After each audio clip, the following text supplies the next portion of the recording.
Advertencia: el siguiente contenido fue realizado bajo un punto de vista informativo, basado en nuestra apreciación personal de la información y no pretende tener un carácter taxativo. Todo lo que será mostrado a continuación está debidamente respaldado con las fuentes, las cuales se encuentran indicadas en la descripción. Para la elaboración de este material, fueron utilizadas imágenes de caricaturas editadas con fines únicamente ilustrativos. No se pretende ofender, ridiculizar o irrespetar la memoria de cualquiera de las personas nombradas a lo largo del video.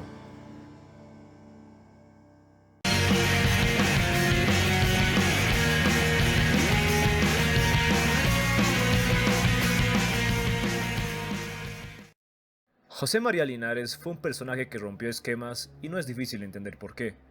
Con luces y sombras, fue alguien que combatió valientemente muchas batallas en calidad de civil. Quemó su salud y fortuna para arder, aunque por poco tiempo, la llama de sus sueños. ¿Fue alguien adelantado para su época o nacido en el país incorrecto? ¿Habrá época para el modo en que quiso moralizar a los bolivianos? Soy Andrés, de La Hora Boliviana, y estás viendo 10 apuntes sobre José María Linares. Número 10. Antonio José de Sucre le otorgó una medalla de oro. Oh, qué tiempos, esos días donde, por más absurdo que suene, recibir un sello por una tarea bien hecha era una sensación extraordinaria. Como adultos, no se percibe el mismo efecto, pero ¿se imaginan recibir una medalla de uno de nuestros libertadores? El joven Linares rindió un examen para ser abogado ante el mariscal de Ayacucho a sus 17 años. Es entonces que recibe una medalla de oro por parte de Sucre, la cual terminaría siendo un obsequio para su madre, como muestra de gratitud. Al parecer, este hecho hizo que el prócer vea en Linares cierto potencial, pues lo nombró catedrático de retórica en el Colegio Seminario de San Cristóbal en 1825, cargo que ejerció hasta 1828, debido a que fue llamado por José Miguel de Velasco como oficial auxiliar del Ministerio de Instrucción Pública. Pedro Blanco lo mantendría en el mismo ministerio. En 1830, Andrés Santa Cruz lo nombró rector del Colegio Pichincha de Potosí. Dejaría por un tiempo este cargo en 1831, al ser elegido diputado por el distrito de Potosí, permaneciendo en Sucre 4 meses.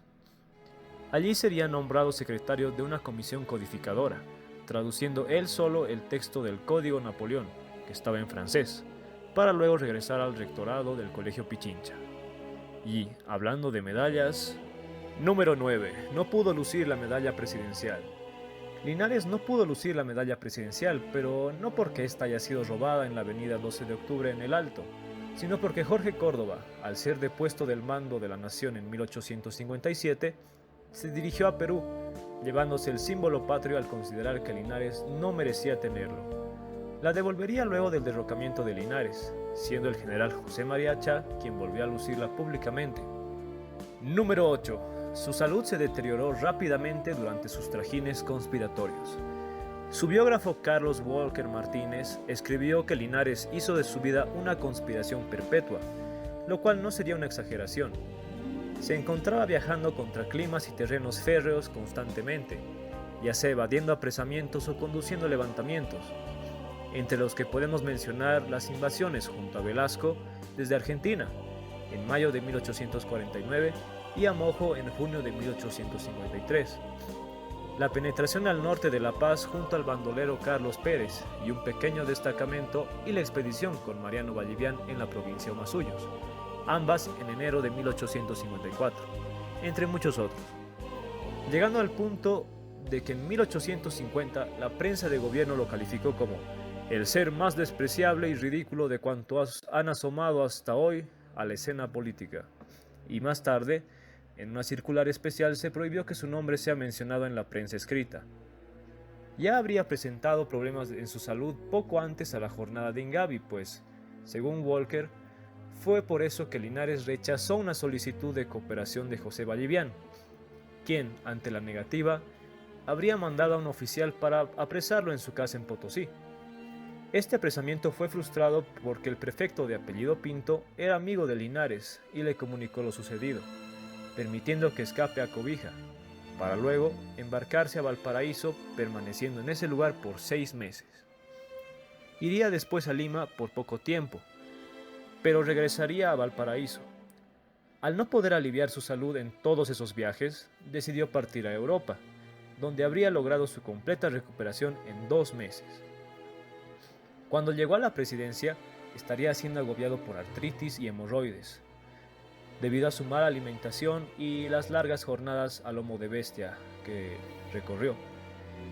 Se afirma que habría padecido de cáncer durante sus últimos años. Número 7. Las relaciones con Perú fueron muy malas durante su gobierno. Algunos de nosotros recordamos a ciertos vecinos de no muy gratas maneras. Música a un volumen muy alto hasta altas horas de la noche, vehículos estacionados en las puertas de nuestros garajes, dar luz verde a tentativas de invasión o levantamientos. Claro, eso si eras José María Linares en la década de 1850 y tu vecino era el presidente de Perú, Ramón Castilla. Resulta que el gobernante de Perú era aliado de Belsu. Esto, sumado a que todavía no habían sanado las heridas de la batalla de Ingavi, daba como resultado un mal momento para las relaciones políticas y diplomáticas entre Bolivia y Perú. Es por eso que el gobierno boliviano envió a Lima, en calidad de plenipotenciario, a Ruperto Fernández, quien habría llevado a cabo un convenio en enero de 1859, donde ambos países se comprometían a impedir cualquier intento de revolución e invasión en el otro territorio, por parte de emigrados políticos. El gobierno peruano habría incumplido el acuerdo, dejando que tropas al mando de Jorge Córdoba y Sebastián Ágreda, quien también fue presidente de Bolivia años atrás, ingresen al territorio boliviano. Por este motivo, Fernández retornaría a La Paz y se cortarían las relaciones entre ambos países el 14 de mayo de 1860. Un dato muy curioso que Walker Martínez expresa en su libro es que quienes conocieron de cerca a Linares y los secretos de su política sabían que su intención era de invadir Perú, tarde o temprano. Número 6. Su vida corrió grave peligro en varias ocasiones. Haciendo a un lado el deterioro de su salud, Linares pasó por varios episodios donde su vida pudo haber acabado por uno o varios disparos, pues eran comunes los apresamientos seguidos por fusilamientos. Mencionaré 4. El primero data de los años de la Confederación Perú-Boliviana. Si bien Linares en 1834 asistió al Congreso de Sicuani en calidad de diputado, 2 años después manifestaría ser enemigo de los proyectos protectorales de manera pública, poniéndose al servicio de la oposición. Su compromiso fue tal que, en 1839, a nombre de Velasco, se puso en comunicación con oficiales para efectuar un levantamiento. Uno de los oficiales implicados confesó lo planeado en un momento de embriaguez. Como consecuencia, Linares fue aprisionado en la Casa de la Moneda a las 6 de la tarde del 13 de febrero. Es muy probable que hubiera sido fusilado al día siguiente si no hubiera llegado la noticia del éxito del levantamiento de Velasco con gran parte del ejército que se encontraba en Bolivia, el 9 de ese mismo mes. Linares fue arrancado de su prisión y, tiempo después, nombrado ministro del Interior y de Relaciones Exteriores. El segundo ocurrió el 10 de junio de 1841, cuando el presidente Velasco, que se encontraba en Cochabamba, de paso a La Paz, acusó a uno de sus escoltas de estar complotando contra su gobierno, rompiendo su bastón en la cabeza del militar y ordenando que se lo fusile al día siguiente. Pero, esa noche, cuando el jefe del Estado estaba a punto de ir a un baile en su honor, el mismo individuo le impidió el paso. Velasco intentó atacar al hombre con su espada, pero el coronel Gregorio Gómez de Goitia, su edecán, le apuntó con una pistola al pecho y le comunicó que había estallado una revolución en su contra y a favor del general Santa Cruz. Linares trató de impedir que se apresara al presidente, dirigiéndose a la tropa, pero fue golpeado y apresado. Buscaría, después, refugio en Salta. El tercero sucedió poco antes de la jornada de Ingavi. Linares no aceptó un llamado de José Vallivian, a lo que envió a un oficial para apresarlo, no logrando su cometido. Y, finalmente, el cuarto tuvo lugar durante su presidencia y tendría un desenlace que marcaría a su gobierno y a su persona por el resto de sus días. Resulta que, en la mañana del 10 de agosto de 1858, hubo un levantamiento encabezado por el sargento mayor Justo Quirós, sargento de la guardia del presidente Córdoba. Este levantamiento fracasó con la muerte de Quirós por el coronel Benjamín Rivas. Ese mismo día, un grupo de personas que habrían atacado un cuartel se apostaron en la plaza al grito de ¡Viva Belsu!, mientras que Linares se encontraba en el salón del palacio, frente a estos. Por el ruido que había, el dictador decidió ir al balcón para ver lo que sucedía. En eso, el general retirado Juan José Prudencio, quien había estado en audiencia personal con el presidente en su despacho, se le adelantó y, apenas llegó a las rejas, una bala de rifle le atravesó el pecho, debido al gran parecido físico que tenía con el presidente. Es entonces que impiden la salida al balcón a Linares, debido a que más balas fueron disparadas, hiriendo mortalmente a su edecán, el coronel Viruet o Virbuet, quien se habría asomado a una ventana. Este hecho terminaría con la guardia de Linares despejando el lugar, el mismísimo presidente recorriendo en la ciudad para despejar el rumor de su muerte, y un proceso militar que sentenció a 5 soldados y a un fraile franciscano a la pena de muerte. Lo que nos lleva a... Número 5. Hizo degradar a un fraile franciscano para hacerlo fusilar.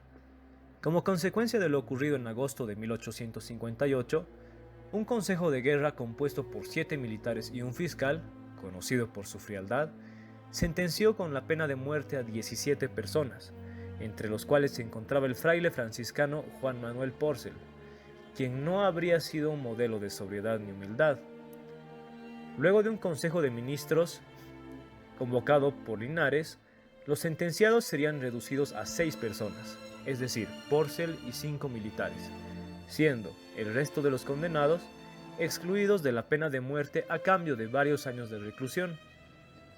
El 1 de septiembre, luego de una larga ceremonia de degradación del fraile donde se le despojaron sus hábitos religiosos, fueron ejecutados Porcel y 4 de los 5 soldados, en la plaza, mismo lugar donde se intentó acabar con la vida de Linares el mes anterior, pese a súplicas de varias personas por la vida del religioso. Este acto le costó al gobierno gran parte de su popularidad, al ser Bolivia, en ese entonces, una sociedad muy apegada a todo lo que tenga que ver con la religión cristiana. Número 4. Su mensaje a la convención. Pocos días después del derrocamiento de Linares, iniciaron las sesiones de la convención, que duró del 1 de mayo al 15 de agosto de 1861. Durante ese tiempo, apareció algo inesperado que sorprendería a muchos, generando debate y despertando pasiones. Un folleto escrito por Linares en Valparaíso. Este documento no fue únicamente una manera de rendir cuentas de su administración, sino también una manera de explicar sus puntos de vista respecto a varios temas como la iglesia, la administración, la educación, el ejército, la inestabilidad política, social y económica, en fin, es, en esencia, un recorrido por todo el pensamiento que desarrolló el dictador a lo largo de su vida. Otros documentos de similar importancia son su correspondencia, ya sea con el gobierno de Vallivian durante su gestión como plenipotenciario en España, o con su madre, contándoles sobre sus movimientos conspiratorios, previos a su presidencia. Y también la carta que escribió Mariano Baptista a Tomás Frías, informándole sobre los últimos días de Linares. Todos estos escritos pueden ayudarnos a una mejor comprensión de este personaje. Número 3. Su hermana acusó de traidores a Achá y Fernández. En una de las varias reuniones que Linares tuvo con miembros de su gobierno, entre ellos Tomás Frías, Evaristo Valle, José María Achá y Ruperto Fernández, su hermana habría acusado a estos dos últimos de ser traidores. Lo curioso de esto es que estos dos individuos estarían implicados, más tarde, en el derrocamiento de Linares de manera directa. Un dato peculiar es que la hermana de Linares habría tenido un trastorno mental, por lo que las monjas del convento en el que ella se encontraba, que era el de las Carmelitas de Potosí, la entregaron a su familia para que reciba una mejor atención durante su tratamiento. Como le encantaba visitar a su hermano, quien, en calidad de presidente de la nación, dio la orden de que jamás se le negara la entrada por más ocupado que estuviera. Número 2. Varias medidas de su gobierno fueron controversiales. Dependiendo del punto de vista, varias de las disposiciones de su gobierno pueden resultar tan buenas como malas.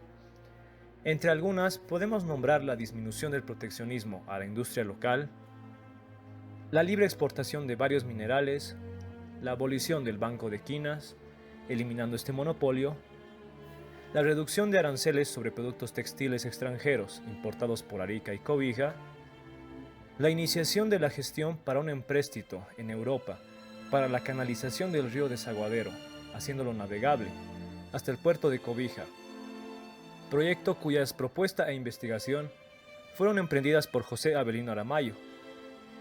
La autorización de la contratación de un editorial, para la publicación del infame mapa de Bolivia de 1859, la reducción del ejército de alrededor de 6.000 a poco más de 1.000 soldados, la disminución del sueldo presidencial de 30.000 pesos anuales a 18.000, el lanzamiento de monedas de buena ley, la reglamentación de las sociedades anónimas, la prohibición de la discusión de temas políticos y publicaciones que puedan alterar el orden público por parte de la prensa, la suspensión de la subvención a periódicos, pero, a la vez, la creación del boletín oficial para la publicación de documentos del gobierno y, no olvidemos que se declaró dictador mediante decreto el 31 de marzo de 1858. Y número 1, logró que España reconozca la independencia de Bolivia. Mientras se encontraba en Europa, fue sorprendido pues, pese al problema que tuvo con José Vallivian, fue nombrado por su gobierno como ministro plenipotenciario en España, entre 1846 y 47. Es así que realizó diversas funciones, como buscar profesores competentes y dispuestos en venir a Bolivia para instruir a profesores bolivianos, informar sobre el general venezolano Juan José Flores, que tenía pretensiones monárquicas, y la presunta participación de Andrés Santa Cruz, brindar apreciaciones sobre la política española y otros países europeos, concretar un convenio para la adquisición de Azogue, pero su hazaña más importante fue el reconocimiento de la independencia de Bolivia por parte de ese país en un tratado de paz y amistad que se firmó el 21 de julio de 1847 con el ministro de Relaciones Exteriores de esa corte, Joaquín Francisco Pacheco. En el artículo segundo de dicho tratado, España reconoce a Bolivia como nación libre, soberana e independiente, compuesta por los departamentos de Chuquisaca, Potosí, Paz de Ayacucho, Cochabamba, Santa Cruz, Oruro, Tarija, Beni y el distrito litoral de Cobija. Y es con este tratado que Bolivia finalmente cerraría por completo una agenda pendiente con España, país del cual se independizó, luego de largas, heroicas y sangrientas jornadas. O al menos por un tiempo. ¿Te gustó el video? Dale me gusta. ¿Tienes algo que aportar? Comenta. Soy Andrés, de La Hora Boliviana, y me despido recordándote que nunca es tarde para ser boliviano.